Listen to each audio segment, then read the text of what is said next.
ഇൻസ്റ്റാഗ്രാമിലും ഫേസ്ബുക്കിലും ഒക്കെ ട്രെൻഡിങ് ആയിക്കൊണ്ടിരിക്കുന്ന ഒന്നാണ് ഈ റസ്ക് കൊണ്ടുള്ള ഐസ്ക്രീം. തയ്യാറാക്കാനാണെങ്കിലോ സിമ്പിളാണ്, എന്നാൽ ടേസ്റ്റിന്റെ കാര്യത്തിൽ ഒന്നും പറയാനില്ല. സൂപ്പർ ടേസ്റ്റ് ആണ്. തുടരെയൊക്കെ ഈ ഐസ്ക്രീമിന്റെ വീഡിയോ കണ്ടപ്പോൾ ഞാൻ വെറുതെ ഒന്ന് ചെയ്തു നോക്കി. അപ്പോഴാണ് മനസ്സിലായത് ഇതിന്റെ ടേസ്റ്റ്. അപ്പം പിന്നെ നിങ്ങളെയും കൂടെ കാണിക്കാന്ന് വിചാരിച്ചു. അങ്ങനെ നമുക്ക് ഇനി ഈ വീഡിയോയിലേക്ക് പോയാലോ? ഇത് തയ്യാറാക്കാനായിട്ട് നമുക്കൊരു പാൻ എടുക്കാം. ഈ പാനിലേക്ക് നമുക്ക് പാലൊഴിച്ചെടുക്കാം. ഞാനൊരു 3/4 ലിറ്റർ പാലോളം ഉണ്ട്, അത് നമുക്ക് ഇതിലേക്ക് ഒഴിച്ചു കൊടുക്കാം. ഞാനിതിൽ തീ കത്തിക്കുന്നില്ല, തീ നമുക്ക് പിന്നെ കത്തിക്കാം. ഇനി ഇതിലേക്ക് റസ്ക് ചേർത്ത് കൊടുക്കാം. ഇതിൽ മുങ്ങിക്കിടക്കാൻ ആവശ്യത്തിന് റസ്ക് ചേർത്ത് കൊടുക്കാം. ഞാനൊരു 10-13 റസ്കോളം നമുക്ക് ഇതിനകത്ത് ചേർത്ത് കൊടുത്തിട്ടുണ്ട്. ഇനി ഇതൊന്ന് തിളപ്പിച്ച് നോക്കിയിട്ട് നമുക്ക് വേണമെങ്കിൽ കുറച്ച് ചേർത്ത് കൊടുക്കാം. ഇത് മതിയാവും. ഇത് ഇച്ചിരി അത്യാവശ്യം വലിയ റസ്ക് ആണ്.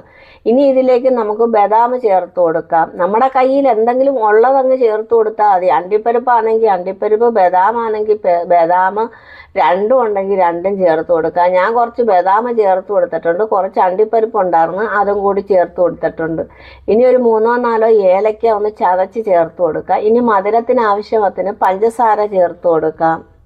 ഞാനൊരു 1.5 കപ്പോളം പഞ്ചസാര ചേർത്ത് കൊടുത്തിട്ടുണ്ട്. ഇത് ഐസ്ക്രീം ആണല്ലോ, അപ്പം കുറച്ച് മധുരമൊക്കെ വേണമല്ലോ.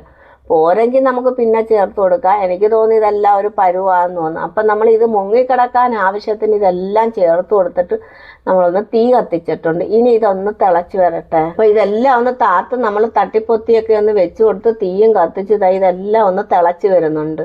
എനിക്ക് തോന്നുന്നു ഇത് ഇങ്ങനെ തന്നെ കഴിക്കാനായാലും നല്ല ടേസ്റ്റാണ് കേട്ടോ. അപ്പം നമ്മൾ തയ്യാറാക്കുന്നത് ഐസ്ക്രീം ആണല്ലോ, അപ്പം പിന്നെ അത് പറ്റത്തില്ല.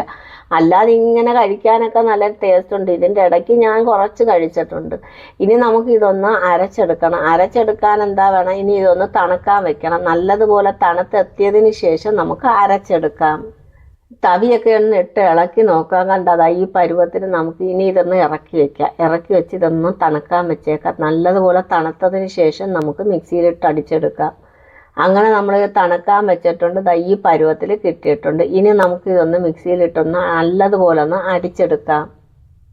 അടിച്ചെടുക്കാന്ന് പറഞ്ഞാൽ അരച്ചെടുത്തെന്നാണ് ഉദ്ദേശിച്ചത്. അങ്ങനെ നമ്മളതൊന്ന് അരച്ചെടുത്തോണ്ട് വന്നിട്ടുണ്ട്. ഇനി ഇതുപോലൊരു ബൗളെടുത്തിട്ട് ഈ കൂട്ടെല്ലാം കൂടി ഇതിലോട്ട് ഒഴിച്ചിട്ട് നമ്മുടെ കയ്യിൽ ഉണ്ടെങ്കിൽ ഇട്ട് കൊടുക്കുക, അല്ലാതെ നമുക്ക് വെക്കാവുന്നതാണ്.